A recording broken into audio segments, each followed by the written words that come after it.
Daniel भविष्यवक्ता की पुस्तक अध्याय 1।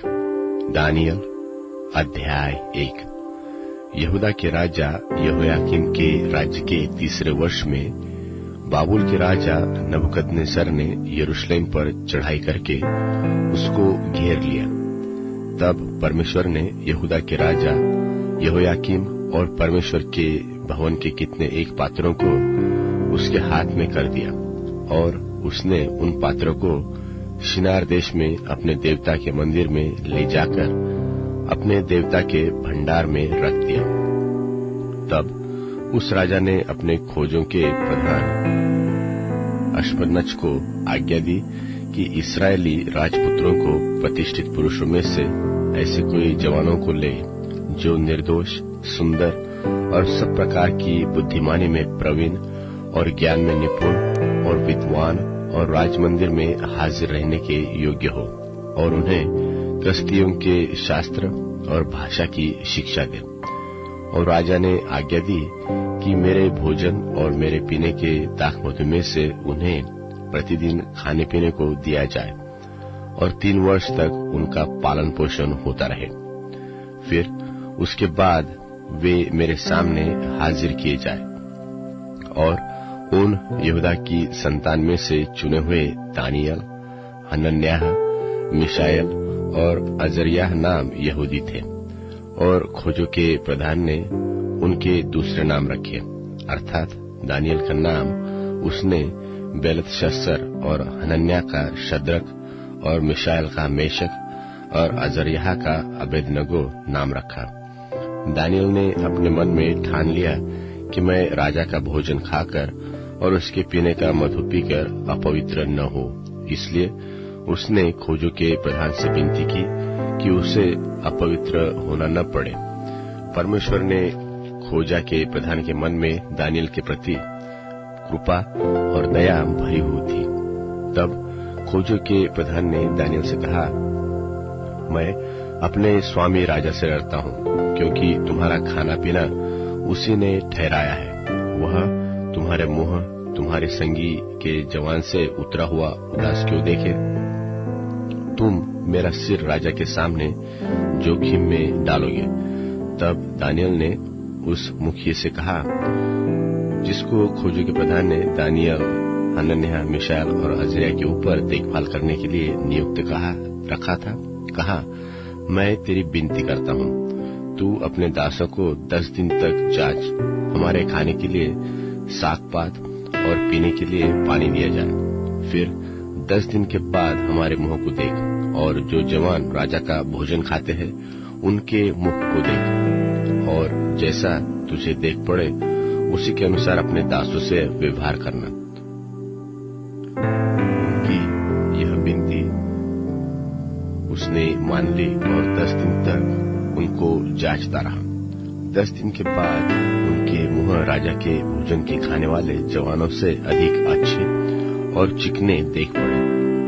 तब वह मुखिया उनका भोजन और उनके पीने के लिए ठहरा हुआ दाखमधु दोनों छोड़कर उनको साग-पात देने लगा।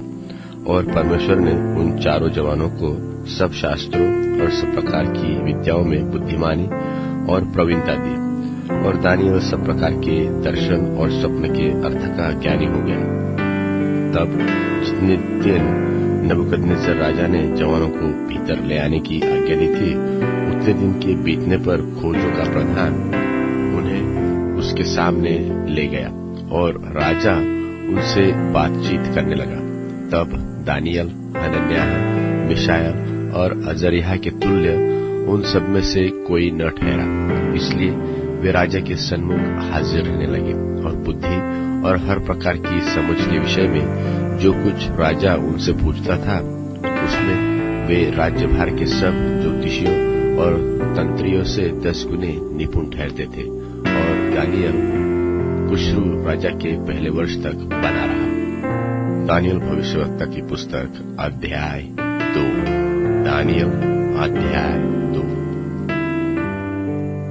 अपने राज्य के दूसरे वर्ष में नबूकदनेस्सर ने ऐसा स्वप्न देखा जिससे उसका मन बहुत ही व्याकुल हो गया, और उसको नींद न आई। तब राजा ने आज्ञा दी कि ज्योतिषी, तंत्री, टोने और कसदी बुलाए जाए कि वे राजा को उसका स्वप्न बताएं। सो वे आए और राजा के सामने हाजिर हुए। तब राजा ने उनसे कहा, मैंने एक स्वप्न देखा है और मेरा मन व्याकुल है कि स्वप्न को कैसे समझूं। कसदियों ने राजा से अराबी भाषा में कहा, हे राजा, तू चिरंजीव रहे, अपने दासों को स्वप्न बता और हम उसका फल बताएंगे। राजा ने कसदियों को उत्तर दिया कि मैं तो यह आज्ञा दे चुका हूं कि यदि तुम फल समेत स्वप्न को न बताओगे तो तुम टुकड़े टुकड़े किए जाओगे और तुम्हारे घर फुकवा दिए जाएंगे, और यदि तुम फल समेत स्वप्न को बताओगे तो मुझसे भांति भांति के दान और भारी प्रतिष्ठा पाओगे। इसलिए तुम मुझे फल समेत स्वप्न को बताओ। उन्होंने दूसरी बार कहा, हे राजा, स्वप्न तेरे दासों को बताया जाए और हम उसका फल समझा देंगे। राजा ने उत्तर दिया, मैं निश्चय जानता हूं कि तुम यह देखकर कि आज्ञा राजा के मुंह से निकल चुकी है, समय बढ़ाना चाहते हो। इसलिए यदि तुम मुझे स्वप्न न बताओगे तो तुम्हारे लिए एक ही आज्ञा है, क्योंकि तुमने गोष्ठी की होगी कि जब तक समय न बदले तब तक हम राजा के सामने झूठी और गपशप की बातें कहा करेंगे। इसलिए तुम मुझे स्वप्न को बताओ, तब मैं जानूंगा कि तुम उसका फल भी समझा सकते हो। कसदियों ने राजा से कहा, पृथ्वी भर में कोई ऐसा मनुष्य नहीं जो राजा के मन की बात बता सके, और न कोई ऐसा राजा व प्रधान व हाकिम कभी हुआ है जिसने किसी ज्योतिषी व तंत्री व कसदी से ऐसी बात पूछी हो। और जो बात राजा पूछता है वह अनोखी है, और देवताओं को छोड़कर जिनका निवास मनुष्यों के संग नहीं है, कोई दूसरा नहीं जो राजा को यह बता सके। इस बात से राजा ने झुंझलाकर अब बहुत ही क्रोधित होकर बाबुल के सब पंडितों को नाश करने की आज्ञा दे दी। सो यह आज्ञा निकली और पंडित लोगों का घात होने पर था, और लोग दानियल और उसके संगियों को ढूंढ रहे थे कि वे भी घात किए जाए। तब दानियल ने जल्लादों के प्रधान अर्योक से, जो बाबुल के पंडितों को घात करने के लिए निकला था, सोच विचार कर और बुद्धिमानी के साथ कहा, और वह राजा के हाकिम अर्योक से पूछने लगा कि यह आज्ञा राजा की ओर से ऐसी उतावली के साथ क्यों निकली। तब अर्योक ने दानियल को इसका भेद बता दिया, और दानियल ने भीतर जाकर राजा से विनती की कि मेरे लिए कोई समय ठहराया जाए तो मैं महाराज को स्वप्न का फल बताऊंगा। तब दानियल ने अपने घर जाकर अपने संगी अनन्याह, मिशाएल और अजर्याह को यह हाल बताकर कहा, इस भेद के विषय में स्वर्ग के परमेश्वर की दया के लिए यह कहकर प्रार्थना करो कि बाबुल के सब और पंडितों के संग दानियल और उसके संगी भी नाश किए जाएंगे।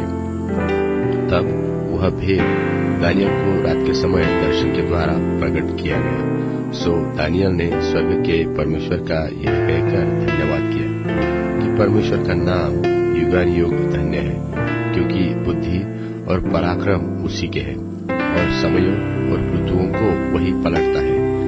राजाओं का अस्त और उदय भी वही करता है, और बुद्धिमानों को बुद्धि और समझने वालों को समझ भी वही देता है। वह गूढ़ और गुप्त बातों को प्रकट करता है। वह जानता है कि अंधियारे में क्या है, और उसके संग सदा प्रकाश बना रहता है। हे मेरे पूर्वजों के परमेश्वर, मैं तेरा धन्यवाद और स्तुति करता हूँ कि तूने मुझे बुद्धि और शक्ति दी है, और जिस भेद का खुलना हम लोगों ने तुझसे मांगा था उसे तूने मुझ पर प्रकट किया है। तूने हमको राजा की बात बताई है। तब दानियल ने अर्योक के पास, जिसे राजा ने बाबुल के पंडितों के नाश करने के लिए ठहराया था, भीतर जाकर कहा, बाबुल के पंडितों का नाश न कर, मुझे राजा के सन्मुख भीतर ले चल, मैं फल बताऊंगा। तब अर्योक ने दानियल को राजा के सन्मुख शीघ्र भीतर ले जाकर उससे कहा, यहूदी बंधुओं में से एक पुरुष मुझको मिला है, जो राजा को स्वप्न का फल बताएगा। राजा ने दानियल से, जिसका नाम बेलशस्सर भी था, पूछा, क्या तुझमें इतनी शक्ति है कि जो स्वप्न मैंने देखा है उसे फल समेत मुझे बताए? दानियल ने राजा को उत्तर दिया, जो भेद राजा पूछता है वह न तो पंडित राजा को बता सकते हैं, न तंत्री, न ज्योतिषी, न दूसरे भावी बताने वाले बता सकते हैं, परंतु भेदों का प्रकट करता स्वर्ग में परमेश्वर है। और उसी ने नबूकदनेस्सर राजा को जताया है कि अंत के दिनों में क्या होने वाला है। तेरा स्वप्न और जो कुछ तूने पलंग पर पड़े हुए देखा वह यह है। हे राजा, जब तुझको पलंग पर यह विचार हुआ कि भविष्य में क्या क्या होने वाला है, तब भेदों को खोलने वाले ने तुझको बताया कि क्या होने वाला है। मुझ पर तो यह भेद कुछ इस कारण नहीं खोला गया कि मैं सब और प्राणियों से अधिक बुद्धिमान हूँ, केवल इसी कारण खोला गया है कि स्वप्न का फल राजा को बताया जाए और तू अपने मन के विचार समझ सके।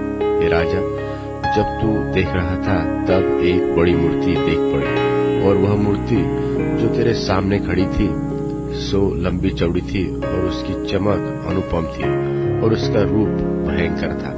उस मूर्ति का सिर तो चोखे सोने का था, उसकी छाती और भुजाएं चांदी की, उसका पेट और जांघें पीतल की, उसकी टांगें लोहे की, और उसके पांव कुछ तो लोहे के और कुछ मिट्टी के थे। फिर देखते देखते तूने क्या देखा कि एक पत्थर ने किसी ने बिना खोदे आप ही आप उखड़कर उस मूर्ति के पांव पर जो लोहे और मिट्टी के थे लगकर उनको चूर चूर कर डाला। तब लोहा, मिट्टी, पीतल, चांदी और सोना भी सब चूर चूर हो गया, और धूपकाल में खलिहानों के भूसे की नाई हवा से ऐसे उड़ गया कि उसका कहीं पता न रहा।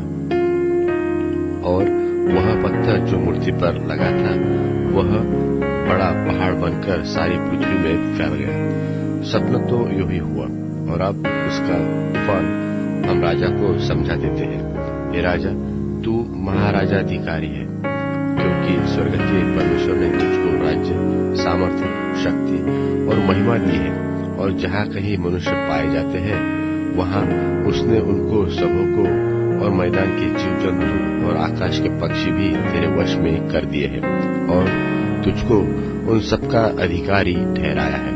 यह सोने का सिर तू ही है, और तेरे बाद एक राज्य और उदय होगा जो तुझसे छोटा होगा, फिर भी एक और तीसरा पीतल का सा राज्य होगा जिसमें सारी पृथ्वी आ जाएगी, और चौथा राज्य लोहे के तुल्य मजबूत होगा।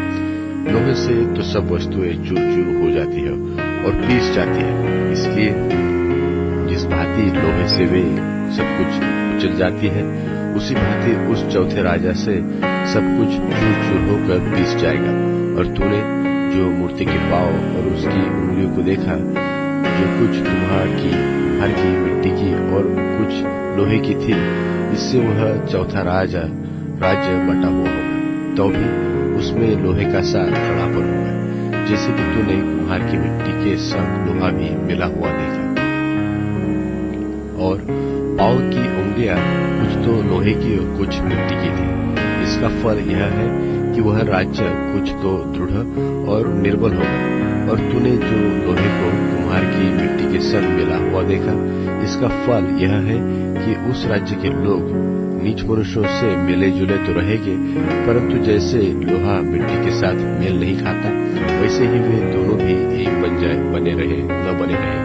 और उन राजाओं के दिनों में स्वर्ग का परमेश्वर एक ऐसा राज्य उदय करेगा जो अनंत काल तक न टूटेगा और न किसी दूसरी जाति के हाथ में किया जाएगा, वरन वह उन सब राज्यों को चूर चूर करेगा और उनका अंत कर डालेगा, और वह आप स्थिर रहेगा।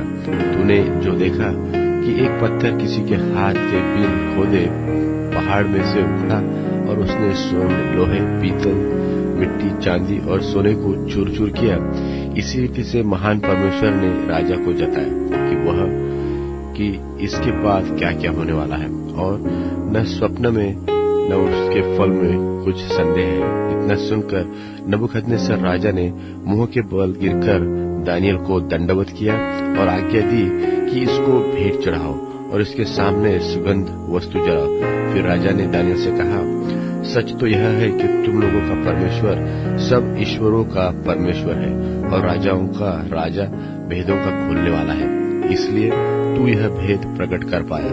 तब राजा ने दानियल का पद बड़ा किया और उसको बहुत से बड़े बड़े दान दिए और यह आज्ञा दी कि वह बाबुल के सारे प्रांत पर हाकिम और बाबुल के सब पंडितों पर मुख्य प्रधान बने।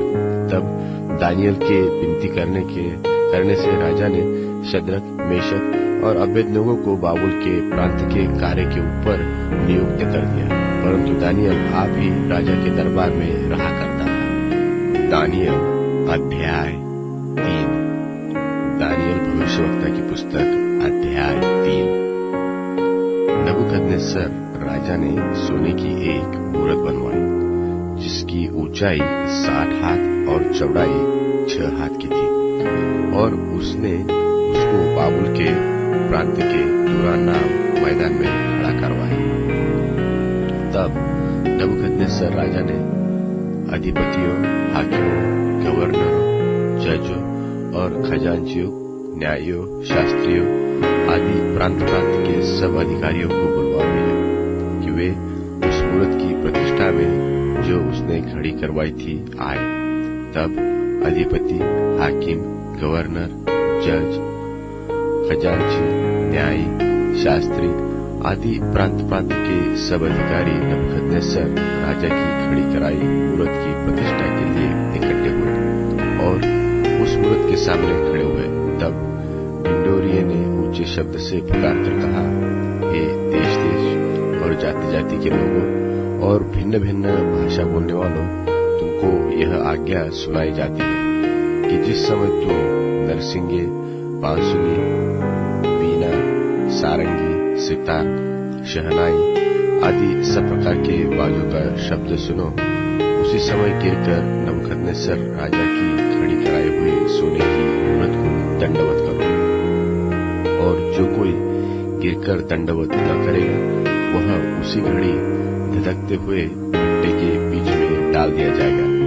इस कारण उस समय जो ही सब जाति के लोगों को नरसिंगे, बांसुरी, वीणा, सारंगी, सितार, शहनाई आदि शब्द प्रकार के बाजों का शब्द सुन पड़ा, त्यों ही देश देश और जाति जाति के लोगों और भिन्न भिन्न भाषा बोलने वालों ने गिरकर उस सोने की मूरत को जो नबूकदनेस्सर राजा ने खड़ी कराई थी दंडवत की। उस समय कई एक कसदी पुरुष राजा के पास गए और यह कहकर यहूदियों की चुगली खाई। वे नबूकदनेस्सर राजा से कहने लगे, हे राजा, तू चिरंजीव रहे।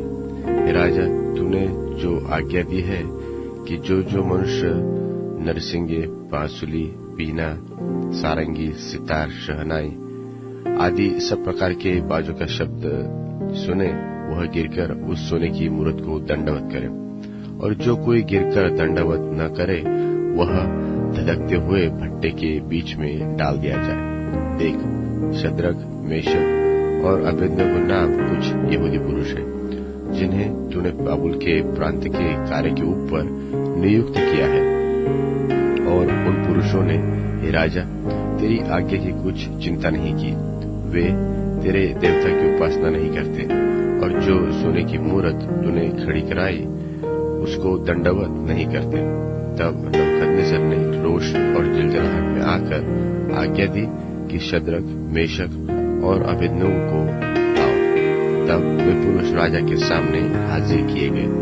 नबूकदनेस्सर ने उनसे पूछा, हे शद्रक, मेशक और अबेदनगो, तुम लोग जो मेरे देवता की उपासना नहीं करते और मेरी खड़ी कराई हुई सोने की मूरत को दंडवत नहीं करते, सो क्या तुम जानबूझकर ऐसा करते हो? यदि तुम अभी तैयार हो कि जब नरसिंगे, बांसुरी, वीणा, सारंगी, सितार, शहनाई आदि सब प्रकार के बाजों का शब्द सुनो, तो उसी क्षण गिरकर मेरी बनाई हुई मूरत को दंडवत करो तो बचोगे, और यदि तुम दंडवत न करोगे तो इसी घड़ी धधकते हुए भट्टे के बीच में डाले जाओगे। फिर ऐसा कौन देवता है जो तुमको मेरे हाथ से छुड़ा सके? शद्रक, मेशक और अबेदनगो ने राजा से कहा, हे नबूकदनेस्सर, इस विषय में तुझे उत्तर देने का हमें कुछ प्रयोजन नहीं जान पड़ता। हमारा परमेश्वर जिसकी हम उपासना करते हैं हमको उस धधकते हुए भट्टे की आग से बचाने की शक्ति रखता है, वरन हे राजा, वह हमें तेरे हाथ से भी छुड़ा सकता है। और जो भी हो, परंतु हे राजा, तुझे मालूम हो कि हम लोग तेरे देवता की उपासना न करेंगे और न तेरी खड़ी कराई हुई सोने की मूरत को दंडवत करेंगे। तब नबूकदनेस्सर झल्ला उठा और उसने चेहरे का रंग ढंग शद्रक, मेशक और अबेदनगो की ओर बदल गया और उसने आज्ञा दी कि भट्टे को 7 गुना अधिक धधका दो। फिर अपनी सेना में के कई एक बलवान पुरुषों को उसने आज्ञा दी कि शद्रक, मेशक और अबेदनगो को बांधकर उस धधकते हुए भट्टे में डाल दो। तब वे पुरुष अपने मोजों, अंगरखों, बागों और वस्त्रों सहित बांधकर उस धधकते हुए भट्टे में डाल दिए गए। वह भट्टा तो राजा की दृढ़ आज्ञा होने के कारण अत्यंत धधकाया गया था। इस कारण जिस पुरुषों ने शद्रक, मेशक और अबेदनगो को उठाया वे तो आग की आंच ही से जल मरे और उसी धधकते हुए भट्टे के बीच शद्रक, मेशक और अबेदनगो ये तीनों पुरुष बंधे हुए फेंक दिए गए। तब नबूकदनेस्सर राजा अचंभित हुआ और घबराकर उठ खड़ा हुआ और अपने मंत्रियों से पूछने लगा, क्या हमने उस आग के बीच 3 ही पुरुष बंधे हुए नहीं डलवाए? उन्होंने राजा को उत्तर दिया, हाँ राजा, सच बात तो है। फिर उसने कहा, अब मैं क्या देखता हूँ कि 4 पुरुष आग के बीच खुले हुए टहल रहे हैं और उनको कुछ भी हानि नहीं पहुंची और चौथे पुरुष का स्वरूप ईश्वर के पुत्र के सदृश है। फिर नबूकदनेस्सर उस धधकते हुए भट्टे के द्वार के पास जाकर कहने लगा, हे शद्रक, मेशक और अबेदनगो, हे परम प्रधान परमेश्वर के दासों, निकल कर यहाँ आओ। यह सुनकर शद्रक, मेशक और अबेदनगो आग के बीच से निकल आए।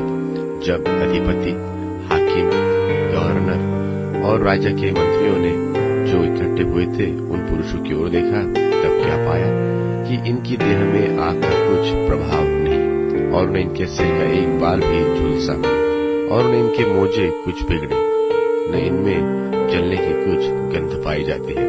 नबूकदनेस्सर कहने लगा, धन्य है शद्रक, मेशक और अबेदनगो का परमेश्वर, जिसने अपना दूत भेजकर इन दासों को इसलिए बचाया कि इन्होंने राजा की आज्ञा न मानकर उसी पर भरोसा रखा, वरन यह सोचकर अपना शरीर भी अर्पण किया कि हम अपने परमेश्वर को छोड़ किसी देवता की उपासना व दंडवत न करेंगे।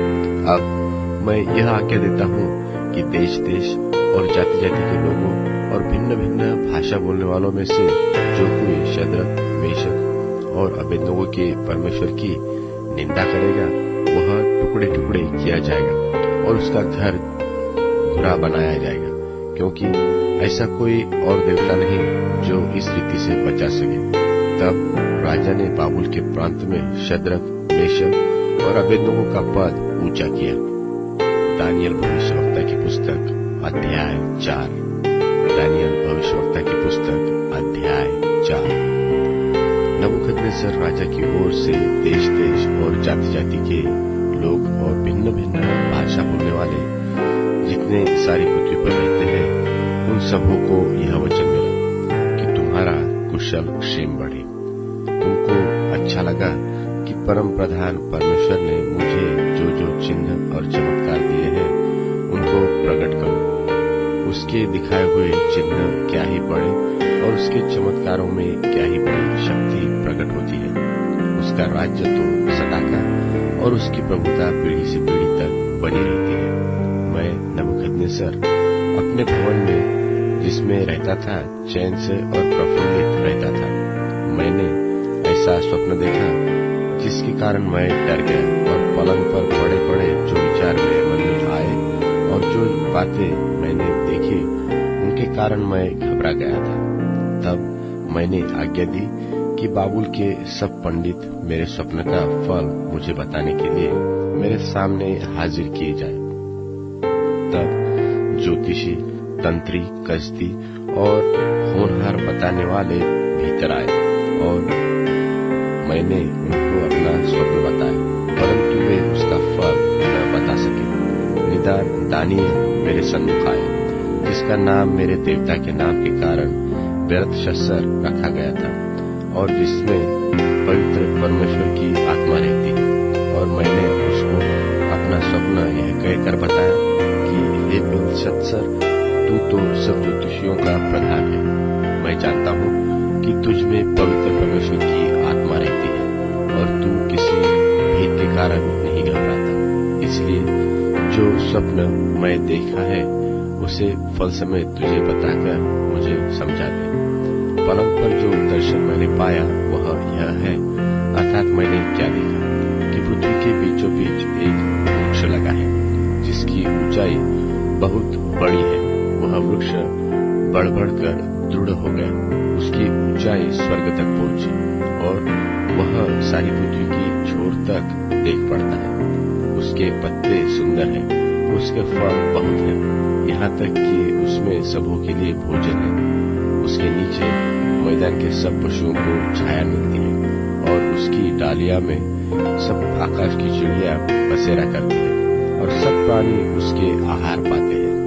मैंने पलंग पर दर्शन पाते समय क्या देखा कि एक पवित्र पहरुआ स्वर्ग से उतर आया। उसने ऊंचे शब्द से पुकार कर यह कहा कि वृक्ष को काट डालो, उसकी डालियों को छांट दो, उसके पत्ते झाड़ दो और उसके फल छितरा डालो। पशु उसके नीचे से हट जाए और चिड़िया उसकी डालियों पर से उड़ जाए, तो भी उसके डुंड को जड़ समेत भूमि में छोड़ो और उसको लोहे और पीतल के बंधन से बांधकर मैदान की हरी घास के बीच रहने दो। वह आकाश की ओर से भीगा करे और भूमि की घास खाने में मैदान के पशुओं के संग भागी हो। उसका मन बदले और मनुष्य का न रहे, पशु ही का सा बन जाए और 7 काल उस पर बीतने पाए। यह नियम पहरुओं के निर्णय से और यह बात पवित्र लोगों के वचन से निकली।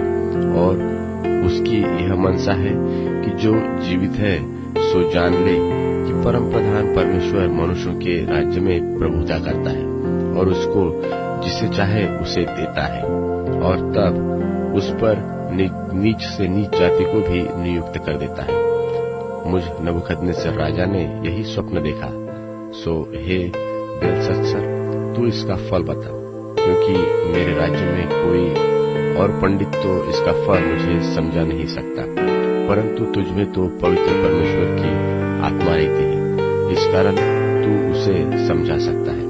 तब दानियेल, जिसका नाम बेलतशस्सर भी था, घड़ी भर घबराता रहा और सोचते सोचते व्याकुल हो गया। तब राजा कहने लगा, हे बेलतशस्सर, इस स्वप्न से व इसके फल से तू व्याकुल मत हो। बेलतशस्सर ने कहा, हे मेरे प्रभु, यह स्वप्न तेरे बैरियों पर और इसका अर्थ तेरे द्रोहियों पर फले। जिस वृक्ष को तूने देखा, जो बड़ा और दृढ़ हो गया और जिसकी ऊंचाई स्वर्ग तक पहुंची और जो पृथ्वी भर फैल गया, जिसके पत्ते सुंदर और फल बहुत थे, जिसमें सबों के लिए भोजन था, जिसके नीचे मैदान के सब पशु रहते थे और जिसकी डालियों में आकाश की चिड़िया बसेरा करती थी। हे राजा, उसका अर्थ तू ही है। तू तो बड़ा और सामर्थ्य हो गया, तेरी महिमा बड़ी और स्वर्ग तक पहुंच गई और तेरी प्रभुता पृथ्वी की छोर तक फैल गई है। और हे राजा, तूने जो एक पवित्र पहरुए को स्वर्ग से उतरते और यह कहते देखा कि वृक्ष को काट डालो और उसका नाश करो, तो भी उसके ठुंड को जड़ समेत भूमि में छोड़ो और उसको लोहे और पीतल के बंधन से बांधकर मैदान की हरी घास के बीच में रहने दो। वह आकाश की ओर से भीगा करे और उसको मैदान के पशुओं के संग ही भाग मिले और जब तक 7 युग पर उस पर बीत न चुके तब तक उसकी ऐसी ही दशा रहे।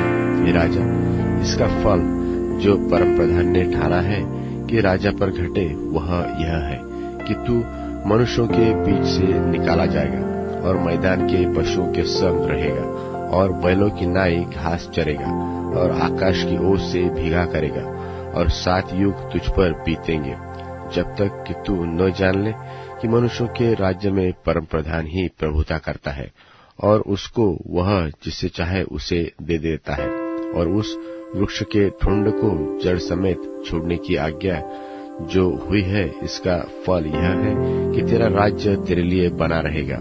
और जब तू जान लेगा कि जगत का प्रभु स्वर्ग ही में है, तब तू फिर से राज्य करने पाएगा। इस कारण हे राजा, मेरी यह सम्मति स्वीकार कर कि यदि तू पाप छोड़कर धर्म करने लगे और अधर्म छोड़कर दीनहीनों पर दया करने लगे, तो संभव है कि ऐसा करने से तेरा चयन बना रहे। यह सब कुछ नबूकदनेस्सर राजा पर घट गया। 12 महीने के बीतने पर जब वह बाबुल के राजभवन की छत पर टहल रहा था, तब वह कहने लगा, क्या यह बड़ा बाबुल नहीं है, जिसे मैंने अपने बल और सामर्थ्य से राजनिवास होने को और अपने प्रताप की बढ़ाई के लिए बसाया है? यह वचन राजा के मुंह से निकलने भी न पाया था कि आकाशवाणी हुई कि हे राजा नबूकदनेस्सर, तेरे विषय में यह आज्ञा निकलती है कि राज्य तेरे हाथ से निकला गया है, और तू मनुष्य के बीच से निकाला जाएगा, और मैदान के पशु के संग रहेगा, और बैलों की नाई घास चरेगा, और 7 काल तुझ पर बीतेंगे, जब तक कि तू जान न ले कि परम प्रधान मनुष्यों के राज्य में प्रभुता करता है, और उसको वह जिसे चाहे उसे देता है। उसी घड़ी यह वचन नबूकदनेस्सर के विषय में पूरा हुआ, अर्थात वह मनुष्यों में से निकाला गया, और बैलों की नाई घास चरने लगा, और उसकी देह आकाश की ओर से भीगती थी, यहाँ तक कि उसके बाल उका पक्षियों के परों के और उसके नाखून चिड़ियों के चंगुलों के समान बढ़ गए। उन दिनों के बीतने पर मुझ नबूकदनेस्सर ने अपनी आंखें स्वर्ग की ओर उठाई, और मेरी बुद्धि फिर जो की त्यों हो गई। तब मैंने परम प्रधान को धन्य कहा, और जो सदा जीवित है उसकी स्तुति और महिमा यह कहकर करने लगा कि उसकी प्रभुता सदा की है, और उसका राज्य पीढ़ी से पीढ़ी तक बना रहता है, और पृथ्वी के सब रहने वाले उसके सामने तुच्छ गिने जाएंगे, और वह स्वर्ग की सेना और पृथ्वी के रहने वालों के बीच अपनी ही इच्छा के अनुसार काम करता है, और कोई उसको रोककर उससे नहीं कह सकता कि तूने यह क्या किया है।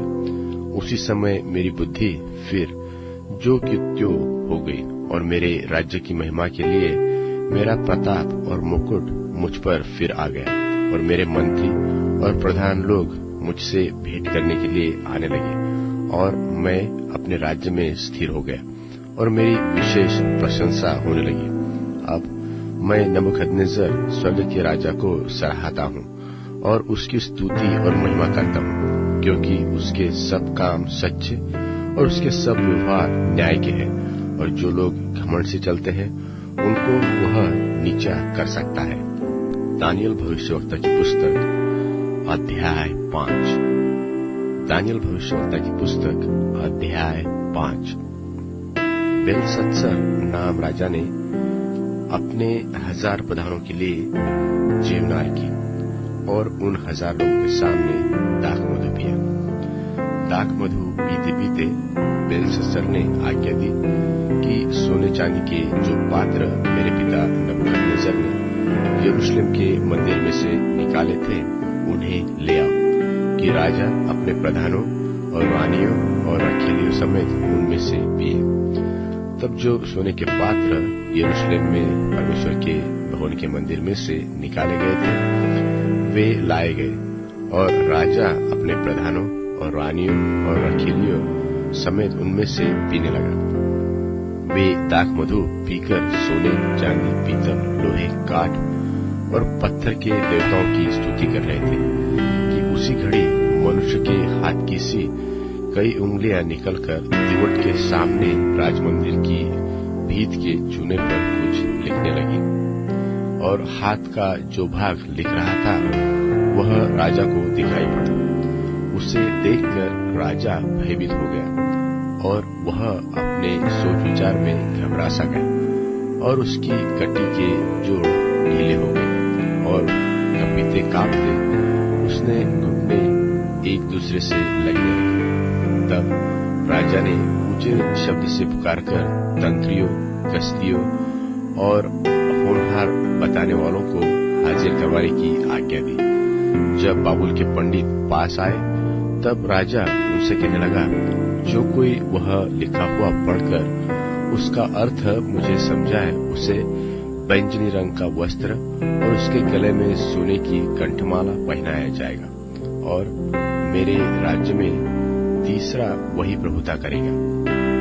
तब राजा ने सब पंडित लोग भीतर तो आए परंतु उस लिखे हुए को पढ़ न सके और न राजा को उसका अर्थ समझा सके। इस पर बेलशस्सर राजा निपट घबरा गया और वह भयातुर हो गया और उसके प्रधान भी बहुत व्याकुल हो गए। राजा और प्रधानों के वचनों का हाल सुनकर रानी जीवनार के घर में आई और कहने लगी, हे राजा, तू युग युग जीवित रहे, मन में न घबरा और न उदास हो, क्योंकि तेरे राज्य में दानियल एक पुरुष है जिसका नाम तेरे पिता ने बेलशस्सर रखा था। उसमें पवित्र ईश्वरों की आत्माएं थी और उस राजा के दिनों में प्रकाश, प्रवीणता और ईश्वरों के तुल्य बुद्धि उसमें पाई गई। और हे राजा, तेरा पिता जो राजा था उसने उसको सब ज्योतिषियों, तंत्रियों, कसदियों और होनहार बताने वालों का प्रधान ठहराया था, क्योंकि उसमें उत्तम आत्मा, ज्ञान और प्रवीणता और स्वप्नों का फल बताने और पहेलियां खोलने और संदेह दूर करने की शक्ति पाई गई। इसलिए अब दानियल बुलाया गया और वह इसका अर्थ बताएगा। तब दानियल राजा के सामने भीतर बुलाया गया। राजा दानियल से पूछने लगा कि क्या तू वही दानियल है जो मेरे पिता नबूकदनेस्सर राजा के यहूदा देश से लाए हुए यहूदी बंधुओं में से है? मैंने तो तेरे विषय में सुना है कि ईश्वर की आत्मा तुझ में रहती है और प्रकाश, प्रवीणता और उत्तम बुद्धि तुझ में पाई जाती है।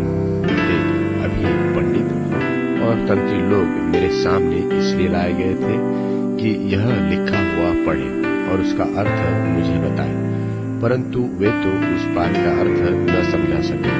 परंतु मैंने तेरे विषय में सुना है कि दानियल भेद खोल सकता है और संदेह दूर कर सकता है। इसलिए अब यदि तू उस लिखे हुए को पढ़ सके और उसका अर्थ भी मुझे समझा सके तो मैं तुझे बैंगनी रंग का वस्त्र और तेरे गले में सोने की कंठमाला पहनाया जाएगा और राज्य में तीसरा तू ही प्रभुता करेगा। दानियल ने राजा से कहा, अपने दान अपने पास ही रख और जो बदला तू देना चाहता है वह दूसरे को दे। मैं वह लिखी हुई बात राजा को पढ़ सुनाऊंगा और उसका अर्थ भी तुझे समझाऊंगा। हे राजा, परम प्रधान परमेश्वर ने तेरे पिता नबूकदनेस्सर को राज्य, बड़ाई, प्रतिष्ठा और प्रताप दिया था और उस बड़ाई के कारण जो उसने उसको दी थी, देश देश और जाति जाति के सब लोग और भिन्न भिन्न भाषा बोलने वाले उसके सामने कांपते और थरथराते थे। जिसको वह चाहता उसे वह घात करता था और जिसको वह चाहता उसे वह जीवित रखता था, जिसको वह चाहता उसे वह ऊंचा पद देता था और जिसको वह चाहता उसे वह गिरा देता था। निदान जब उसका मन फूल उठा और उसकी आत्मा कठोर हो गई, यहाँ तक कि वह अभिमान करने लगा, तब वह अपने राज्य सिंहासन पर से उतर गया और उसकी प्रतिष्ठा भंग की गई और वह मनुष्य में से निकाला गया और उसका मन पशुओं का सा और उसका निवास जंगली गधों के बीच हो गया और वह बैलों की नाई घास चरता और उसका शरीर आकाश की ओर से भीगा करता था, जब तक कि उसने जान न लिया कि परम प्रधान परमेश्वर मनुष्यों के राज्य में प्रभुता करता है और जिसे चाहता उसी को उस पर अधिकारी ठहराता है। तो भी हे बेलशस्सर, तू जो उसका पुत्र है, यद्यपि यह सब कुछ जानता था तो भी तेरा मन नम्र न हुआ, वरन तूने स्वर्ग के प्रभु के विरुद्ध सिर उठाकर उसके भवन के पात्र मंगवाकर अपने सामने धरवा लिए। तो अपने प्रधानों और रानियों और रखेलियों समेत तूने उनमें दाख मधु पिया और चांदी, सोने, पीतल, लोहे, काठ और पत्थर के देवता जो न देखते न सुनते न कुछ जानते हैं उनकी स्तुति की, परंतु परमेश्वर जिसके प्राण तेरे हाथ में तेरा प्राण है और जिसके वश में तेरा सब चलना फिरना है, उसका सम्मान तूने नहीं किया। यही वह हाथ का एक भाग उसी ओर से प्रकट किया गया है और वे शब्द लिखे गए हैं। और जो शब्द लिखे गए हैं अर्थात मने मने तकेल उपसिन, इस वाक्य का अर्थ यह है, मने अर्थात परमेश्वर ने तेरे राज्य के दिन गिनकर उसका अंत कर दिया है। तकेल, तू मानो तराजू में तौला गया है और हल्का पाया गया है। परेश अर्थात तेरा राज्य बांटकर मादियों और फारसियों को दिया गया है। तब बेलशस्सर ने आज्ञा दी और दानियल को बैंजनी रंग का वस्त्र और उसके गले में सोने की कंठमाला पहनाया गया और ढिंढोरियों से उससे विषय में पुकारा कि राज्य में तीसरा दानियल ही प्रभुता करेगा। उसी रात को कसदियों का राजा बेलशस्सर मार डाला गया और दारा मादी जो कोई 62 वर्ष का था राजगद्दी पर विराजमान हुआ। दानियल भविष्यवक्ता की पुस्तक अध्याय 6। दानियल अध्याय 6। दारा को यह अच्छा लगा कि अपने राज्य के ऊपर 120 ऐसे अधिपति ठहराए जो पूरे राज्य में अधिकार रखे, और उनके ऊपर उसने 3 अध्यक्ष जिनमें से दानियल एक था इसलिए ठहराए कि ये उन अधिपतियों से लेखा लिया करें और इस रीति राजा की कुछ हानि न होने पाए। जब यह देखा गया कि दानियल में उत्तम आत्मा रहती है, तब उसको उन अध्यक्षों और अधिपतियों से अधिक प्रतिष्ठा मिली। वरन राजा यह भी सोचता था कि उसको सारे राज्य के ऊपर ठहराऊंगा। तब अध्यक्ष और अधिपति दानियल के विरुद्ध राज्य कार्य के विषय में दोष ढूंढने लगे, परंतु वह तो विश्वास योग्य था और उसके काम में कोई भूल व दोष न निकला, इसलिए वे ऐसा कोई अपराध व दोष पा न सके। तब वे लोग कहने लगे, हम उस दानियल के परमेश्वर की व्यवस्था को छोड़ और किसी विषय में उसके विरुद्ध कोई दोष न पा सकेंगे। तब वे अध्यक्ष और अधिपति राजा के पास उतावली से आए और उससे कहा, हे राजा दारा, तू युग-युग जीवित रहे। राज्य के सारे अध्यक्षों और हाकिमों, अधिपतियों, न्यायियों और गवर्नरों ने भी आपस में सम्मति की है कि राजा ऐसी आज्ञा दे और ऐसी कड़ी आज्ञा निकाले कि 30 दिन तक जो कोई, हे राजा, तुझे छोड़ किसी और मनुष्य से व देवता से विनती करे, वह सिंहों की मांद में डाल दिया जाए। इसलिए अब हे राजा ऐसी आज्ञा दे और इस पत्र पर हस्ताक्षर कर, जिससे यह बात मादियों और फारसियों की अटकल व्यवस्था के अनुसार अदल बदल न हो सके। तब राजा दारा ने उस आज्ञा पत्र पर हस्ताक्षर कर दिया। जब दानियल को मालूम हुआ कि उस पत्र पर हस्ताक्षर किया गया है, तब वह अपने घर में गया, जिसकी उपरोटी कटोरी की खिड़कियां यरूशलेम के सामने खुली रहती थी, और अपनी रीति के अनुसार जैसा वह दिन में 3 बार अपने परमेश्वर के सामने घुटने टेककर प्रार्थना और धन्यवाद करता था, वैसा ही तब भी करता रहा। तब उन पुरुषों ने उतावली से आकर दानियल को अपने परमेश्वर के सामने विनती करते और गिड़गिड़ाते हुए पाया। सो वे राजा के पास जाकर उसकी आज्ञा पत्र के विषय में उससे कहने लगे कि हे राजा, क्या तूने ऐसी आज्ञा पत्र पर हस्ताक्षर नहीं किया कि 30 दिन तक जो कोई मुझे छोड़ किसी मनुष्य व देवता से विनती करेगा तो वह सिंहों की मांद में डाल दिया जाएगा? राजा ने उत्तर दिया, हाँ, मादियों और फारसियों की अटकल व्यवस्था के अनुसार यह बात स्थिर है। तब उन्होंने राजा से कहा, यहूदी बंधुओं में से जो दानियल है, उसने हे राजा न तो तेरी ओर कुछ ध्यान दिया और न तेरे हस्ताक्षर किए हुए आज्ञा पत्र की ओर। वह दिन में 3 बार विनती क्या करता है। यह वचन सुनकर राजा बहुत उदास हो गया और दानियल के बचाव के उपाय सोचने लगा और सूर्य के अस्त होने तक उसके बचाने का यत्न करता रहा। तब वे पुरुष राजा के पास उतावली से आकर कहने लगे, हे राजा, तू जान रख कि मादियों और फरीसियों में यह व्यवस्था है कि जो जो मनाही व आज्ञा राजा ठहराए वह नहीं बदल सकते। तब राजा ने आज्ञा दी और दानियल लाकर सिंहों की मांद में डाल दिया गया। उस समय राजा ने दानियल से कहा, तेरा परमेश्वर जिसकी तू नित्य उपासना करता है वही तुझे बचाएगा। तब एक पत्थर लाकर उस गड्ढे के मुंह पर रखा गया और राजा ने उस पर अपनी अंगूठी से और अपने प्रधानों की अंगूठियों से मुहर लगा दी कि दानियल के विषय में कुछ बदलने न पाए। तब राजा अपने महल में चला गया और उस रात को बिना भोजन पड़ा रहा और उसके पास सुख विलास की कोई वस्तु नहीं पहुंचाई गई और नींद भी उसको नहीं आई। भोर को वह फटते ही राजा उठा और सिंहों के गड्ढे की ओर फुर्ती से चला गया।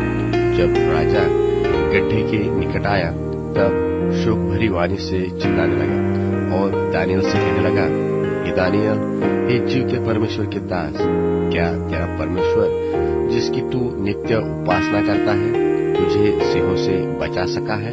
तब दानियल ने राजा से कहा, हे राजा, तू युग युग जीवित रहे।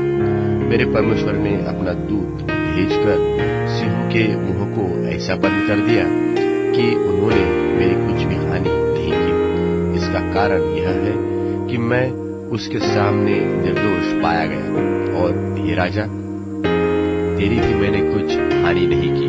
तब राजा ने दानियल के विषय में बहुत आनंदित होकर उसको गड्ढे में से निकालने की आज्ञा दी और दानियल गड्ढे में से निकाला गया और उसमें हानि का कोई चिन्ह न पाया गया, क्योंकि वह अपने परमेश्वर पर विश्वास रखता था।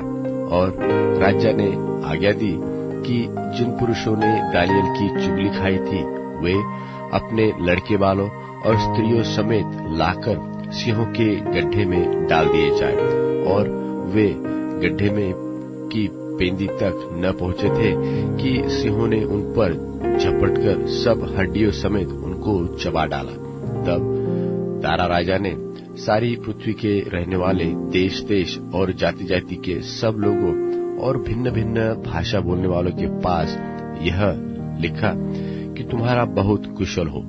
मैं यह आज्ञा देता हूँ कि जहाँ जहाँ मेरे राज्य का अधिकार है वहाँ वहाँ के लोग दानियल के परमेश्वर के सन्मुख कांपते और थरथराते रहे, क्योंकि जीवता और युगानुयुग तक रहने वाला परमेश्वर वही है।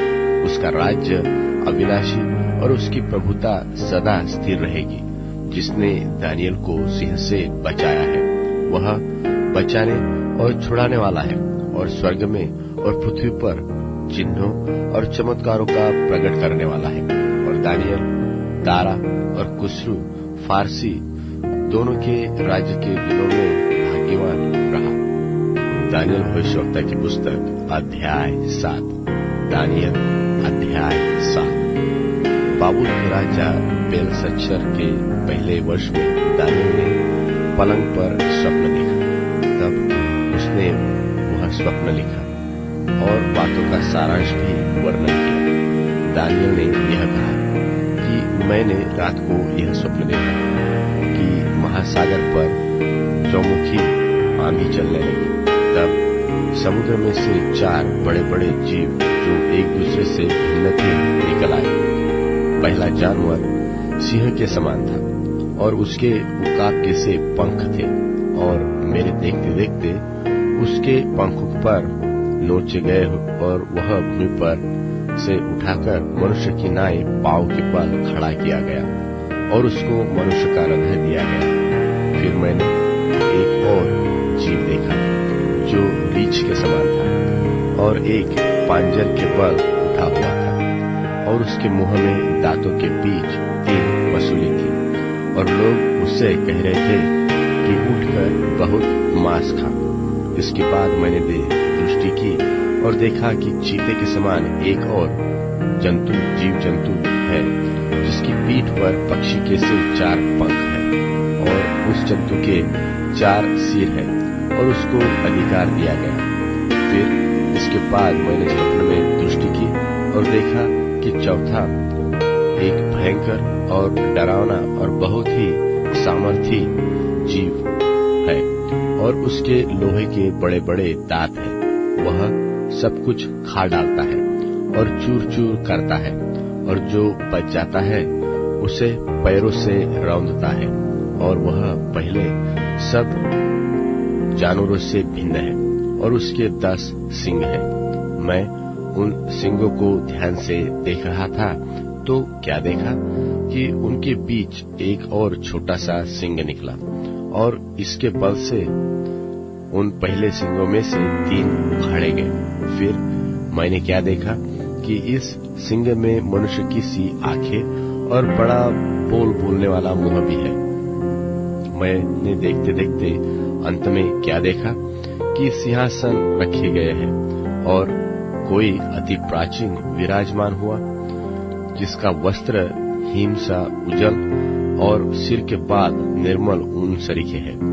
उसका सिंहासन अग्निमय और इसके पहले धधकती हुई आग के से देख पड़ते हैं। उस प्राचीन के सन्मुख से आग की धारा निकलकर बह रही है। फिर हजारों लोग उसकी सेवा टहल कर रहे हैं, और लाखों लाख लोग उसके सामने हाजिर हैं। फिर न्यायी बैठ गए और पुस्तकें खोली गई। उस समय उस सिंह का बड़ा बोल सुनकर मैं देखता रहा, और देखते देखते अंत में क्या देखा कि वह जानवर घात किया गया, और उसका शरीर धधकती हुई आग से भस्म किया गया, और रहे हुए जंतुओं का अधिकार ले लिया गया, परंतु उनका प्राण कुछ समय के लिए बचाया गया। मैंने रात में स्वप्न में दृष्टि की और देखा कि मनुष्य के संतान सा कोई आकाश के बादलों समेत आ रहा है, और वह उस अति प्राचीन के पास पहुंचा, और वे उसको उसके समीप लाए।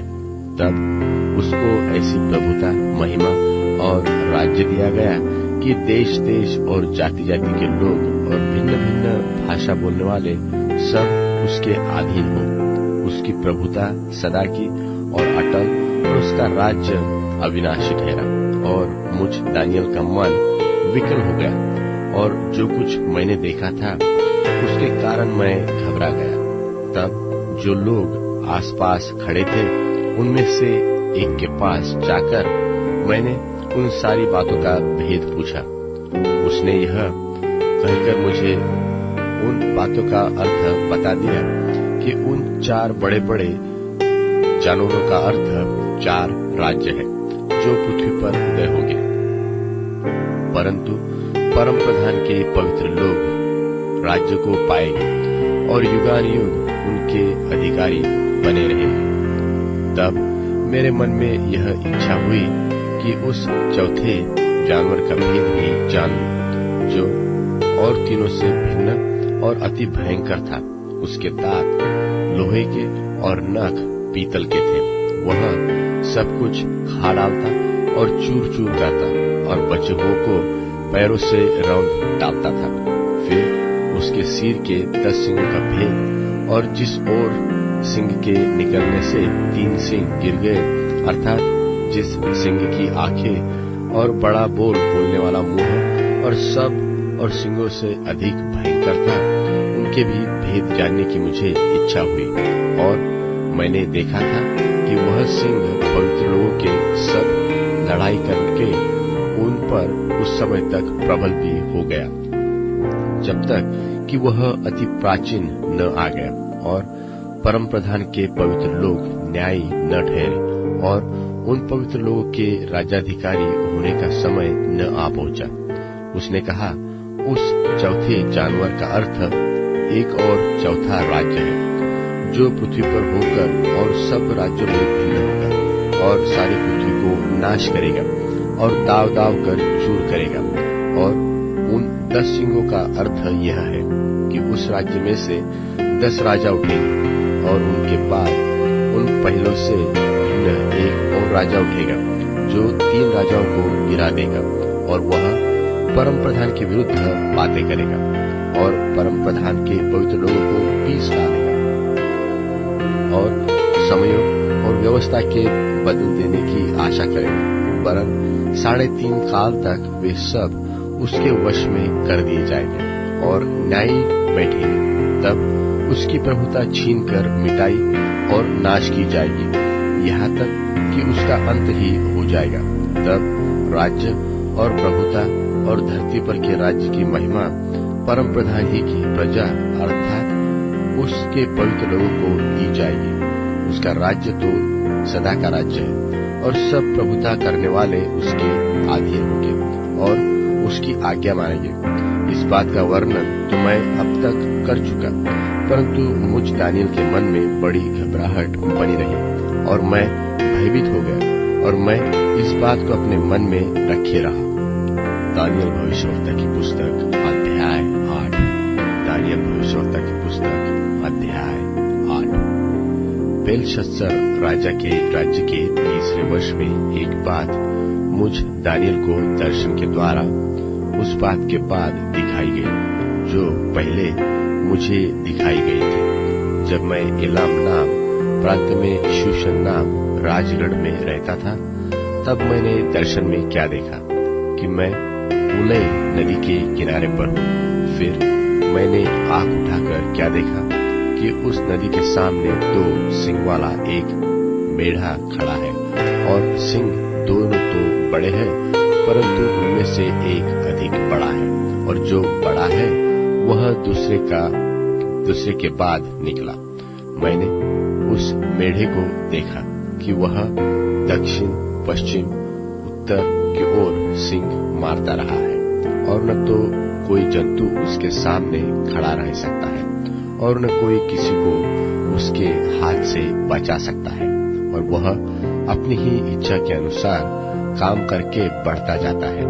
मैं सोच ही रहा था तो फिर क्या देखा कि एक बकरा पश्चिम देश से निकलकर सारी पृथ्वी के ऊपर ऐसा फिरा कि चलते समय भूमि पर पांव न छुआया, और उस बकरी की आंखों के बीच एक देखने योग्य सिंग था, और वह उस 2 सिंग वाले मेढ़े के पास जाकर, जिसको मैंने नदी के सामने खड़ा देखा था, उस पर चलकर अपने पूरे बल से लपका। मैंने देखा कि वह मेढ़े के निकट आकर उस पर झुंझलाया और मेढ़े को मारकर उसके दोनों सिंगों को तोड़ दिया, और उसका सामना करने को मेढ़े का कुछ भी वश न चला। तब बकरे ने उसको भूमि पर गिराकर रौंद डाला, और मेढ़े को उसके हाथ से छुड़ाने वाला कोई न मिला। तब बकरा अत्यंत बढ़ाई मारने लगा, और जब बलवंत हुआ तब उसका बड़ा सिंग टूट गया, और उसकी संति देखने योग्य 4 सिंग निकलकर चारों दिशाओं की ओर बढ़ने लगे। फिर इनमें से एक सिंग से एक छोटा सा सिंग और निकला, जो दक्षिण, पूरब और शिरोमणि देश की ओर बहुत ही बढ़ गया, वरन वह स्वर्ग की सेना तक बढ़ गया, और उसमें से और तारों में से भी कितनों को भूमि पर गिराकर रौंद डाला, वरन वह उस सेना के प्रधान तक भी बढ़ गया, और उसका नित्य होम बलि बंद कर दिया गया, और उसका पवित्र वास स्थान गिरा दिया गया, और लोगों के अपराध के कारण नित्य होम बलि के साथ सेना भी उसके हाथ में कर दी गई, और उस सिंह ने सच्चाई को मिट्टी में मिला दिया और वह काम करते करते कृतार्थ हो गया। तब मैंने एक पवित्र जन को बोलते सुना। फिर एक और पवित्र जन ने उस पहले बोलने वाले से पूछा कि नित्य होम बलि और उजाड़ने वाले अपराध के विषय में जो कुछ दर्शन देखा गया वह कब तक फलता रहेगा, अर्थात पवित्र स्थान और सेना दोनों का रौंदा जाना कब तक होता रहेगा।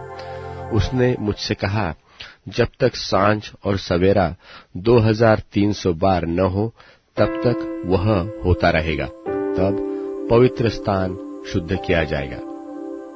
यह बात दर्शन में देखकर मैं दानियल इसके समझने का यत्न करने लगा।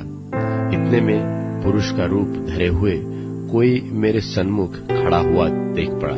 तब मुझे उलय नदी के बीच से एक मनुष्य का शब्द सुन पड़ा, जो पुकार कर कहता था कि हे जिब्राइल, उस जन को उसकी देखी हुई बातें समझा दे।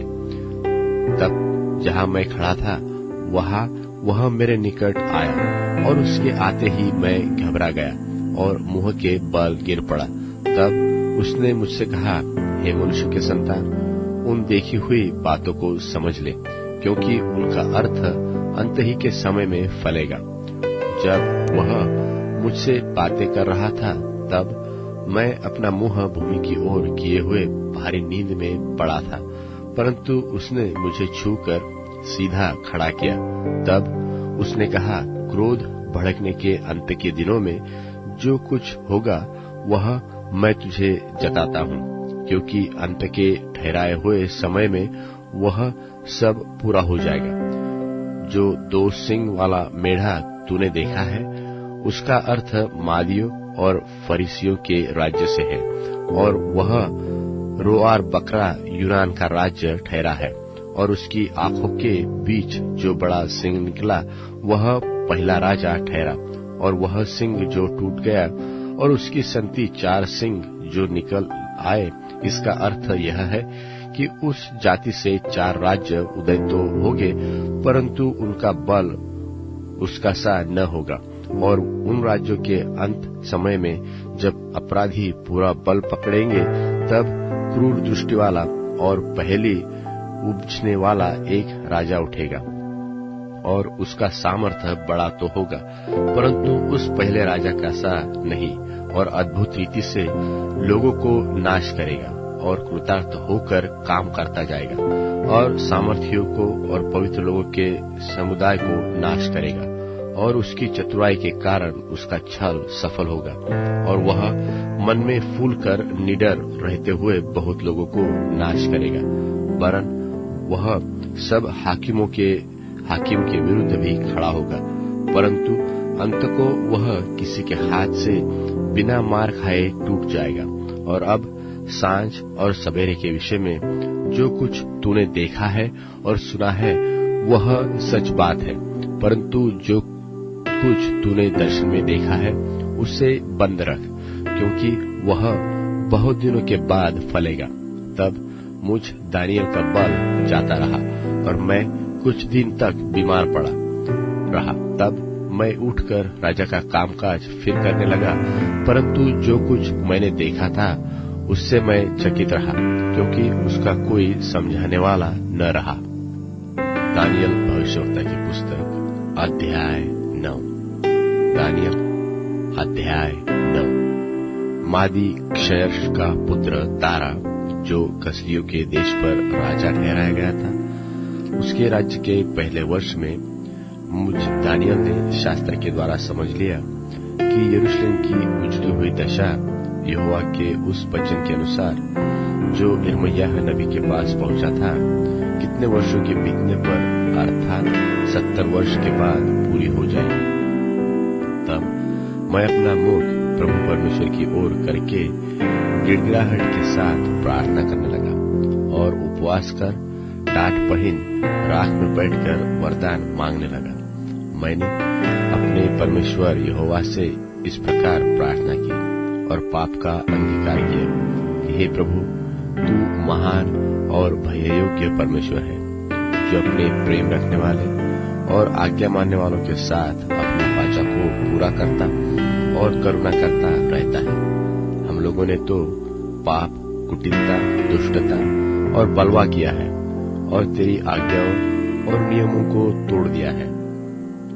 और तेरे जो दास नबी लोग हमारे राजाओं, हकीमों, पूर्वजों और सब साधारण लोगों से तेरे नाम से बातें करते थे, उनकी हमने नहीं सुनी।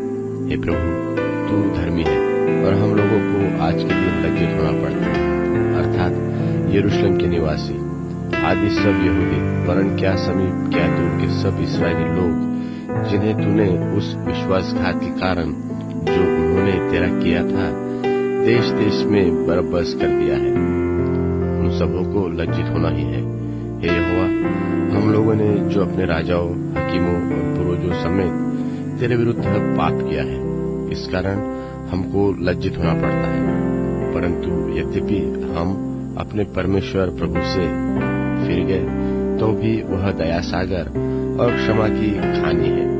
हम तो अपने परमेश्वर यहोवा की शिक्षा सुनने पर भी, जो उसने अपने दास नबियों से हमको सुनवा दी, उस पर नहीं चले, वरन सब इस्राएलियों ने भी तेरी व्यवस्था का उल्लंघन किया और ऐसे हट गए कि तेरी नहीं सुनी। इस कारण जिस शाप की चर्चा परमेश्वर के दास मूसा की व्यवस्था में लिखी हुई है, वह शाप हम पर घट गया, क्योंकि हमने उसके विरुद्ध पाप किया है। इसलिए उसने हमारे और न्यायियों के विषय जो वचन कहे थे, उन्हें हम पर यह बड़ी विपत्ति डालकर पूरा किया है, यहाँ तक कि जैसी विपत्ति यरूशलेम पर पड़ी है, वैसी सारी धरती पर और कहीं नहीं पड़ी। जैसा मूसा की व्यवस्था में लिखा है, वैसा ही यह सारी विपत्ति हम पर आ पड़ी है। तो भी हम अपने परमेश्वर यहोवा को मनाने के लिए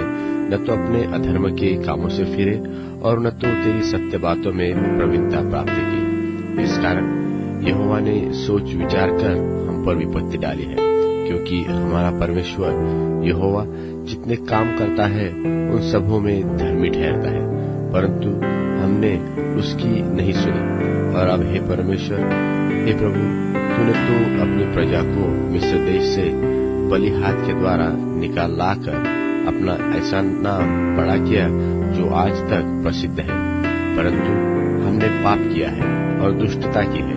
हे प्रभु, हमारे पापों और हमारे पुरखाओं के अधर्म के कामों के कारण तो यरूशलेम की और तेरी प्रजा की, हमारे आसपास के सब लोगों की ओर से नामधराई हो रही है।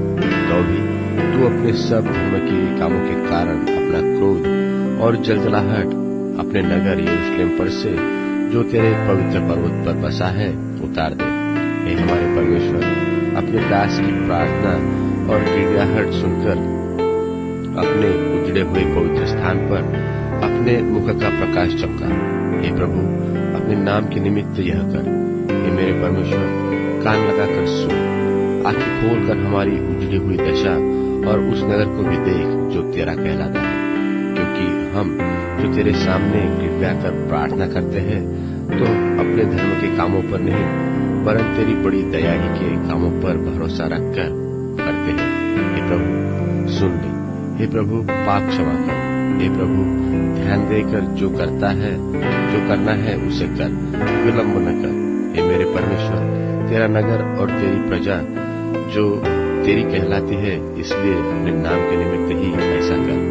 इस प्रकार मैं प्रार्थना करता और अपने इस्राएली जात भाइयों के पाप का अंगीकार करता और अपने परमेश्वर यहोवा के सन्मुख उसके पवित्र पर्वत के लिए गिड़गिड़ाकर विनती करता ही था कि वह पुरुष जिब्रा, जिसे मैंने उस समय देखा था जब मुझे पहले दर्शन हुआ, उसने वेग से उठने की आज्ञा पाकर सांझ के अन्न बलि के समय मुझको छू लिया और मुझे समझाकर मेरे साथ बातें करने लगा और कहा, हे दानियल, मैं अभी तुझे बुद्धि और प्रवीणता देने को निकल आया हूँ। जब तू गिड़गिड़ाकर विनती करने लगा, तभी इसकी आज्ञा निकली, इसलिए मैं तुझे समझाने को आया हूँ, क्योंकि तू अति प्रिय ठहरा है। इसलिए उस विषय को समझ ले और दर्शन की बात का अर्थ बूझ ले।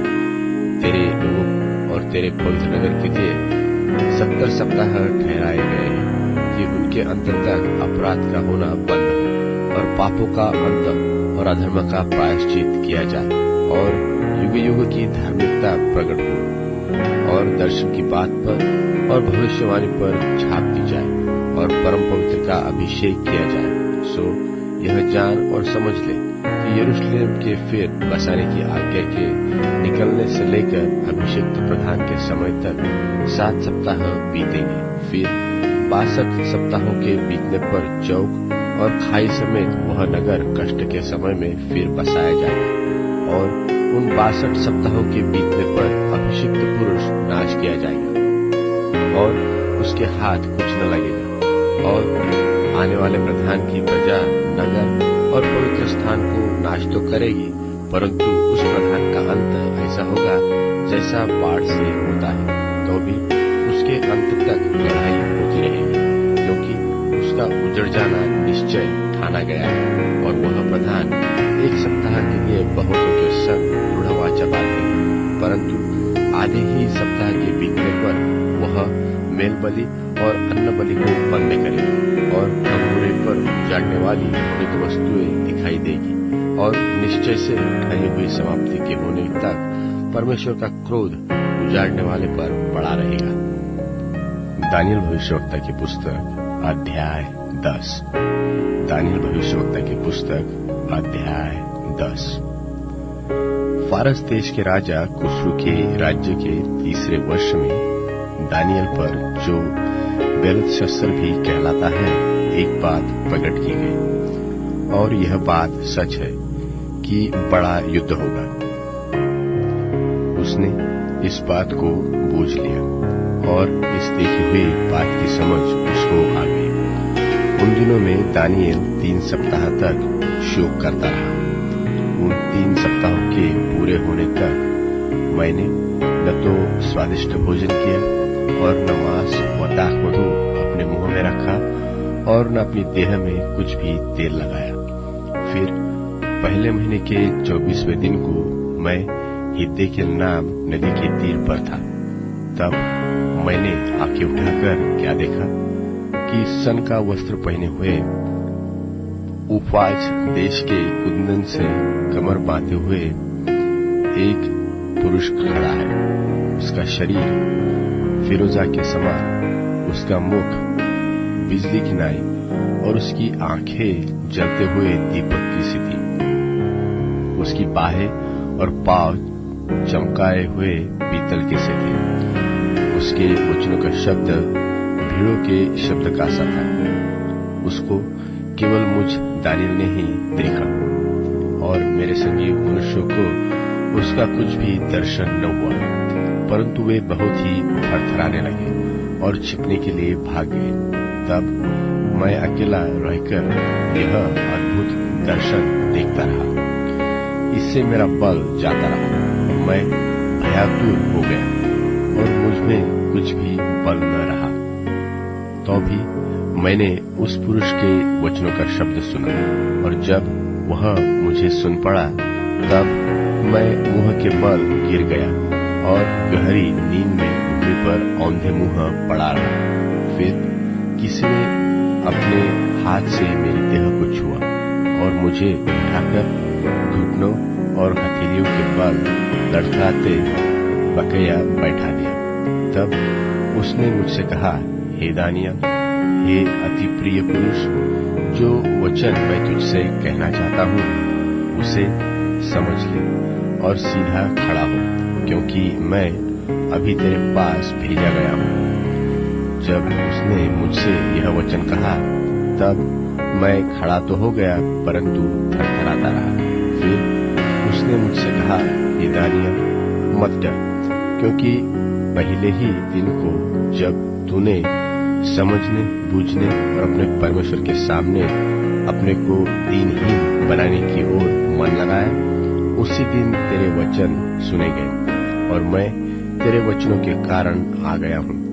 फारस के राज्य का प्रधान तो 21 दिन तक मेरा सामना किए रहा, परंतु मिकायल नाम जो मुख्य प्रधानों में से है, वह मेरी सहायता के लिए आया इसलिए फारस के राजाओं के पास मेरे रहने का प्रयोजन न रहा। और अब मैं तुझे समझाने आया हूं कि अंत के दिनों में तेरे लोगों की क्या दशा होगी, क्योंकि जो तूने दर्शन पाकर देखा है वह कुछ दिनों के बाद फलेगा। जब वह पुरुष मुझसे ऐसी बातें कह चुका, तब मैंने मुंह भूमि की ओर किया और चुपका सा रह गया। तब मनुष्य के संतान के समान किसी ने मेरे ओठ छुए और मैं मुंह खोलकर बोलने लगा। और जो मेरे सामने खड़ा था उससे कहा, हे मेरे प्रभु, दर्शन की बातों के कारण मुझको पीड़ा सी उठी और मुझमें कुछ भी बल नहीं रहा। सो प्रभु का दास अपने प्रभु के साथ क्यों कर बातें कर सके, क्योंकि मेरी देह में न तो कुछ बल रहा और न कुछ सांस ही रह गई। तब मनुष्य के समान किसी ने फिर मुझे छूकर मेरा हियाव बांधा और कहा, हे अति प्रिय पुरुष, मत डर, तुझे शांति मिले, तू दृढ़ हो और तेरा हियाव दृढ़ रहे। जब उसने यह कहा, तब मैंने हियाव बांधकर कहा, हे मेरे प्रभु, अब कह, क्योंकि तूने मेरा हियाव बांधा है। उससे कहा, मैं किस कारण तेरे पास आया हूँ? क्या तू जानता है कि अब तो मैं फारस के प्रधान से लड़ने को लौटूंगा, और जब मैं निकलूंगा तब यूनान का प्रधान आएगा, और जो कुछ सच्ची बातों से भरी हुई पुस्तक में लिखा हुआ है वह मैं तुम्हें बताता हूँ। और उन प्रधानों के विरुद्ध तुम्हारे प्रधान मिकाएल को छोड़ मेरे संग स्थिर रहने वाला कोई भी नहीं है। दानियल भविष्यवक्ता की पुस्तक अध्याय 11। दानियल भविष्यवक्ता की पुस्तक अध्याय 11।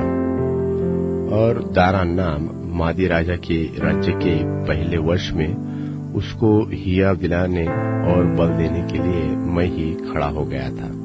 और अब मैं तुझको सच्ची बात बताता हूँ कि फारस के राज्य में अब 3 और राजा उठेंगे, और चौथा राजा उन सबों से अधिक धनी होगा। और जब वह धन के कारण सामर्थ्य होगा, तब सब लोगों को यूनान के राज्य के विरुद्ध उभारेगा। उसके बाद एक पराक्रमी राजा उठकर अपना राज्य बहुत बढ़ाएगा और इच्छा के अनुसार काम किया करेगा। जब वह बड़ा होगा, तब उसका राज्य टूटेगा और चारों दिशाओं की ओर बंटकर अलग अलग हो जाएगा। और न तो उसके राज्य की शक्ति जो कि त्यों रहेगी, और न उसके वश को कुछ मिलेगा, क्योंकि उसका राज्य उखड़कर उसको छोड़ और लोगों को प्राप्त होगा। तब दक्षिण देश का राजा अपने एक हाकिम समेत बल पकड़ेगा। वह उससे अधिक बल पकड़कर प्रभुता करेगा, यहाँ तक कि उसकी बड़ी ही प्रभुता हो जाएगी। कई वर्ष के बीतने पर ये दोनों आपस में मिलेंगे, और दक्षिण देश के राजा की बेटी उत्तर देश के राजा के पास सत्यवाचा बांधने को आएगी, परंतु न तो उसका बाहुबल ठहरा रहेगा और वह राजा, और न उसका नाम रहेगा, वरन वह स्त्री अपने पहुंचाने वालों और अपने पिता और अपने संभालने वालों समेत अलग कर दी जाएगी। फिर उसके कुल में से कोई उत्पन्न होकर उसके स्थान में विराजमान होगा, और सेना समेत उत्तर के राजा के गढ़ में प्रवेश करेगा, और वहां उनके युद्ध करके प्रबल होगा। तब वह उनके देवताओं की ढली हुई मूर्तों और सोने चांदी के मन भाव पात्रों को छीनकर मिस्र में ले जाएगा। इसके बाद वह कुछ वर्ष तक उत्तर देश के राजा की ओर से हाथ रोके रहेगा। तब वह राजा दक्षिण देश के राजा के राज्य के देश में आएगा, परंतु फिर अपने देश में लौट जाएगा। तब उसके पुत्र झगड़ा मचाकर बहुत से बड़े बड़े दल इकट्ठे करेंगे। तब वह उबलने वाली नदी की नाई आकर देश के बीच होकर जाएगा। फिर लौटता हुआ अपने गढ़ तक झगड़ा मचाता जाएगा। तब दक्षिण देश का राजा चिढ़ेगा और निकलकर उत्तर देश के उस राजा से युद्ध करेगा, और यह राजा लड़ने के लिए बड़ी भीड़ भाड़ इकट्ठी करेगा, परंतु वह भीड़ उसके हाथ में कर दी जाएगी। उस भीड़ को दूर करके उसका मन फूल उठेगा और वह लाखों लोगों को गिराएगा, परंतु तो भी प्रबल न होगा, क्योंकि उत्तर देश का राजा लौटकर पहले से भी बड़ी भीड़ इकट्ठी करेगा, और कई दिनों वरन वर्षों के बीतने पर वह निश्चय बड़ी सेना और धन लिए हुए आएगा। और उन दिनों में बहुत से लोग दक्षिण देश के राजा के विरुद्ध उठेंगे, वरन तेरे लोगों में से भी बलात्कारी लोग उठ खड़े होंगे, जिससे इस दर्शन की बात पूरी हो जाएगी, परंतु वे ठोकर खाकर गिरेंगे। तब उत्तर देश का राजा आकर किला बांधेगा और दृढ़ नगर ले लेगा, और दक्षिण देश के न तो प्रधान खड़े रहेंगे और न बड़े बड़े वीर, न किसी को खड़े रहने का बल होगा। तब उनके विरुद्ध जो भी आएगा वह अपनी इच्छा पूरी करेगा, और उसका सामना करने वाला कोई न रहेगा, वरन वह हाथ में सत्यानाश लिए हुए शिरोमणि देश में भी खड़ा होगा। तब वह अपने राज्य के पूर्व बल समेत कई सीधे लोगों को संग लिए हुए आने लगेगा, और अपनी इच्छा के अनुसार काम दिया करेगा। और उसको एक स्त्री इसलिए दी जाएगी कि बिगाड़ी जाए, परंतु वह स्थिर न रहेगी, न उस राजा की होगी। तब वह द्वीपों की ओर मुंह करके बहुतों को ले लेगा, परंतु एक सेनापति उसकी की हुई नामधराई को मिटाएगा, वरन पलटाकर उसी के ऊपर लगा देगा। तब वह अपने देश के गढ़ों की ओर मुंह फेरेगा और वहां ठोकर खाकर गिरेगा, और उसका पता कहीं न रहेगा। तब उसके स्थान में ऐसा कोई उठेगा जो शिरोमणि राज्य में बरबस करने वाले को घुमाएगा, परंतु थोड़े दिन बीतने पर वह क्रोध व युद्ध किए बिना नाश हो जाएगा। फिर उसके स्थान में एक तुच्छ मनुष्य उठेगा, जिसकी राज प्रतिष्ठा पहले तो न होगी, तो भी वह चैन के समय आकर चिकनी चुपड़ी बातों के द्वारा राज्य को प्राप्त करेगा। तब उसकी भुजारूपी बाढ़ से लोग, वरन वाचा का प्रधान भी उसके सामने से बहकर नाश होंगे, क्योंकि वह उसके संग वाचा बांधने पर भी छल करेगा, और थोड़े ही लोगों को संग लिए हुए चढ़कर प्रबल होगा।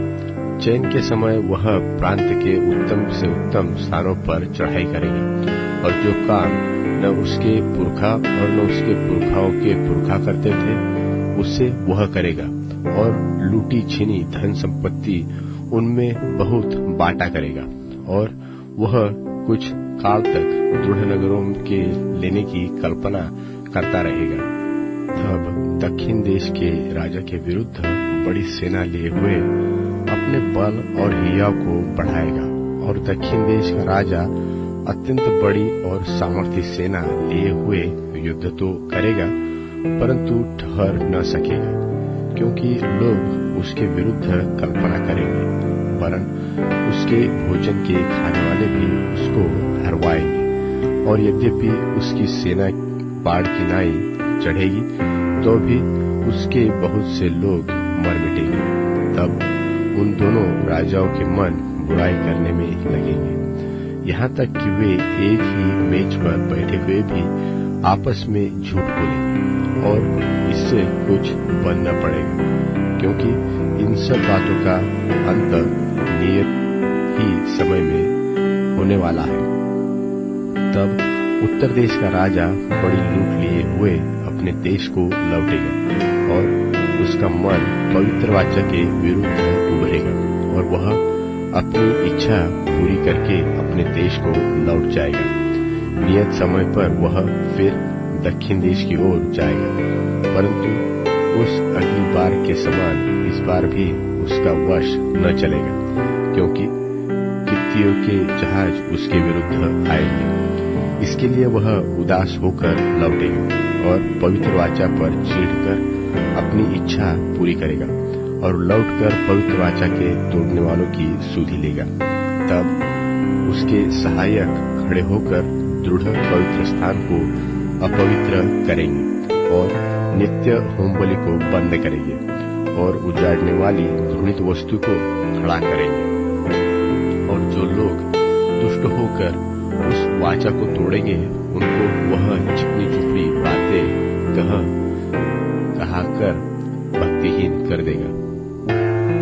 परंतु जो लोग अपने परमेश्वर का ज्ञान रखेंगे वे हियाव बांधकर बड़े काम करेंगे और लोगों के सिखाने वाले जन बहुतों को समझाएंगे। परंतु तलवार से छींटकर और आग में जलकर और बंधुए होकर और लूटकर बहुत दिन तक बड़े दुख में पड़े रहेंगे। जब वे दुख में पड़ेंगे तब थोड़ा बहुत संभलेंगे तो सही, परंतु बहुत से लोग चिकनी चुपड़ी बातें कहकर उनसे मिल जाएंगे। फिर सिखाने वालों में से कितने ही गिरेंगे और इसलिए गिरने पाएंगे कि जांचे जाए और निर्मल और उजले किए जाए। यह दशा अंत के समय तक बनी रहेगी, क्योंकि इन सब बातों का अंत नियत ही समय में होने वाला है। तब वह राजा अपनी ही इच्छा के अनुसार काम करेगा और सारे देवताओं के ऊपर अपने को ऊंचा और बड़ा ठहराएगा। वरन सब देवताओं के ऊपर जो परमेश्वर है उसके विरुद्ध भी अनोखी बातें कहेगा। और जब तक परमेश्वर का क्रोध शांति न हो जाए तब तक उस राजा का कार्य सफल होता रहेगा, क्योंकि जो कुछ निश्चय करके ठाना हुआ है वह अवश्य ही पूरा होने वाला है। फिर वह अपने पुरखाओं के देवताओं की भी चिंता न करेगा और न तो स्त्रियों की प्रीति की कुछ भी चिंता करेगा, न किसी देवता की, वरन वह सबों के ऊपर अपने ही को बड़ा ठहराएगा और वह अपने राजपद पर स्थिर रहकर दृढ़ गढ़ों ही के देवता का सम्मान करेगा, अर्थात एक देवता का जिसे उसके पुरखा न जानते थे। वह सोना चांदी मणि और मनभावनी वस्तुएं चढ़ाकर सम्मान करेगा और उस वीराने देवता के सहारे से वह अति दृढ़ गढ़ों से लड़ेगा और जो कोई उसको माने उसे वह बड़ी प्रतिष्ठा देगा और ऐसे लोगों को बहुतों के ऊपर प्रभुता देगा और अपने लाभ के लिए अपने देश की भूमि को बांट देगा। अंत के समय दक्षिण देश का राजा उसको सिंग मारने तो लगेगा, परंतु उत्तर देश का राजा उस पर बवंडर की नाई बहुत से रथ सवार और जहाज संग लेकर चढ़ाई करेगा। इस रीति वह बहुत से देशों में फैल जाएगा और यो निकल जाएगा, वरन वह शिरोमणि देश में भी आएगा और बहुत से देश तो उजड़ जाएंगे, परंतु एदोमी मोआबी और मुख्य अम्मोनी इन जातियों के देश भी उसके हाथ से बच जाएंगे। वह कई देशों पर हाथ बढ़ाएगा और मिस्र देश न बचेगा, वरन वह मिस्र के सोने चांदी के खजानों और सब मनभावनी वस्तुओं का स्वामी हो जाएगा और लूबी और कुशी लोग भी उसके पीछे हो लेंगे। उसी समय वह पूरब और उत्तर दिशाओं के से समाचार सुनकर घबराएगा। तब बड़े क्रोध में आकर बहुतों को सत्यानाश करने के लिए निकलेगा और वह दोनों समुद्र के बीच पवित्र शिरोमणि पर्वत के पास अपना राजकीय तंबू खड़ा कराएगा। इतना करने पर भी उसका अंत आ जाएगा और उसका सहायक कोई न रहेगा। दानियल भविष्यवक्ता की पुस्तक अध्याय 12। दानियल भविष्यवक्ता की पुस्तक अध्याय 12। उसी समय मिकाएल नाम बड़ा प्रधान जो तेरे जात भाइयों का पक्ष करने को खड़ा हुआ करता है वह खड़ा होगा और तब ऐसे संकट का समय होगा जैसा किसी जाति के उत्पन्न होने के समय से लेकर अब तक कभी न हुआ होगा। परंतु उस समय तेरे लोगों में से जितनों के नाम परमेश्वर की पुस्तक में लिखे हुए हैं वह बच निकलेंगे, और भूमि के नीचे जो सोए रहेंगे उनमें से बहुत से लोग, कितने तो सदा के जीवन के लिए और कितने अपनी नाम धराई और सदा तक अनंत घिनौने ठहरने के लिए जाग उठेंगे। तब सिखाने वालों की चमक आकाशमंडल की सी होगी, और जो बहुतों को धर्मी बनाते हैं वे सदा सर्वदा तारों की नाई प्रकाशमान रहेंगे। और हे दानियल, तू इन वचनों को अंत समय तक बंद कर रख और इस पुस्तक पर मुहर दे रहा। बहुत लोग पूछ-पाछ और ढूंढ-धाड़ तो करे थे, और इससे ज्ञान भी बढ़ जाएगा। यह सब सुन मुझ दानियल ने दृष्टि करके क्या देखा कि और दो पुरुष खड़े हैं, एक तो नदी के इस तीर पर और दूसरा नदी के उस तीर पर है। तब जो पुरुष सन का वस्त्र पहने हुए नदी के जल के ऊपर था, उससे उन पुरुषों में से एक ने पूछा कि इन आश्चर्य कर्मों का अंत कब तक होगा।